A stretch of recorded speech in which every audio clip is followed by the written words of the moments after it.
Okay, going to try and speedrun this demo. So what we have right now, we are inside the project. If we go to here, we are inside the project called Engineered Microalgae for Large-Scale Microplastics Cleanup of Marine Ecosystems.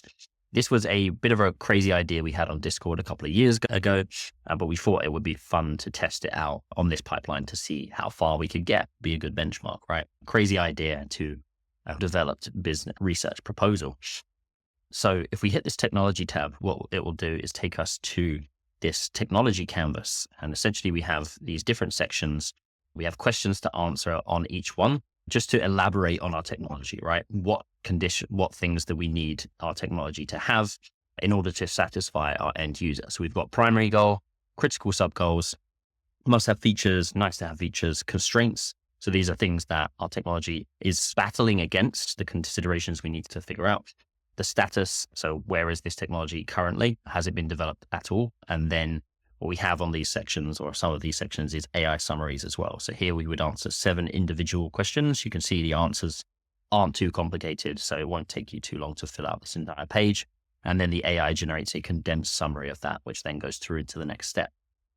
Once we've filled out all of these other sections, we automatically generate this flow diagram. The AI has basically taken all of this information and it's tried to basically create a process flow diagram that measures all of the inputs and outputs for this particular research project. The circular nodes are what we call inputs and outputs. The blue ones are the primary inputs. Green ones are outputs that get carried through into an additional step. And red ones are what we call endpoints. So things that do not get carried through into any further steps. The gray boxes here are processing nodes. So they actually tell us what is happening to the inputs and outputs at each step. This is entirely AI generated from the information that we gave it. You can see it's got quite complex here. We've got parallel processing of different inputs and outputs, and it really expands quite greatly towards the end.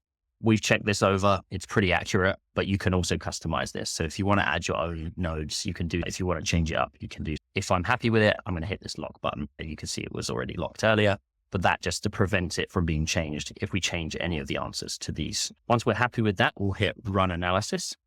You can see there's 4 different analyses. The 3 of them are coming soon, and only one of them is possible right now. So we're going to go ahead and hit that run button, and it's going to take us through into this deep research flow. So what happens here is the AI has analyzed our project based on all the information that we've given it, and it's generated a sequence of next steps in order to further develop this technology. And here we've got a limit of 7, and this is because we're generating deep research queries with those, which are quite expensive to run. So we want to limit that a little bit just to prevent it from being too slow to get to the final result. These are actually put into sequence as well. So they are in order of priorities. We need to answer the first sets of questions before we can go on to answer the following questions. So things like identifying the target polymers. This is going to define the entire project, right? Because it depends on which plastics we actually choose to degrade. We'll determine which enzymes we choose, which microalgae strains we use, et cetera, et cetera. So all of that information needs to follow on, and therefore they are put into a specific order. You can change the order of them around, but once they've been generated, we don't recommend that. And if you want to completely delete these and put in your own queries, just add them here. We've limited them to 7 just to prevent too much damage from being done on the back end. And then what happens next is, based on those next steps, we've generated a series of research queries. Now you can see there's some cool color coding here and grouping. These groups refer to the next step that they stemmed from. So you can see some groups have multiple questions in them, but most of them only have 1. And then what's really interesting is these variables here. So these blue highlighted things are basically answers that we need to find in order to put them through into the next question. So the blue one is the question. So right now we're asking, what is the most prevalent type of polymer found in microplastics pollution? Because this would be, based on that answer, these would be the ones to target in order to have maximum impact. And then if you can see down here, we've got a green polymer. This basically means that once we've got the answer from this first question, we'll plug it into this question. So we can ask a very specific question based on the polymers that we've decided to target.